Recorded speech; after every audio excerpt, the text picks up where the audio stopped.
1000 ஆண்டுகளுக்கு முன்பு தமிழ்நாட்டில் சோழர்கள் மிகவும் சக்தி வாய்ந்த பேரரசாக இருந்தார்கள்.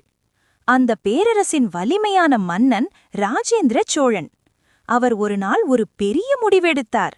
நாம் நிலத்தில் மட்டுமல்ல, கடலிலும் வலிமையாக இருக்க வேண்டும் என்றார்.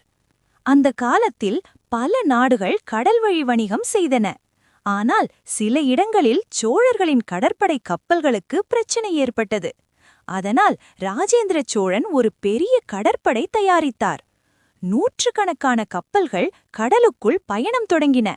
அவர்கள் இந்தியாவை தாண்டி தென்கிழக்கு ஆசியாவில் இருந்த ஸ்ரீவிஜய பேரரசு மீது படையெடுத்தனர். சோழர்களின் கடற்படை மிகவும் வலிமையானது. அவர்கள் அந்த பேரரசை வெற்றி கொண்டு தமிழர்களின் வலிமையை உலகத்திற்கு காட்டினர். அதன் பிறகு ராஜேந்திர சோழன் ஒரு புதிய தலைநகரம் கட்டினார், கங்கை கொண்ட சோழபுரம். அதன் அர்த்தம் கங்கை நதியை வென்ற மன்னன் வாழும் நகரம்.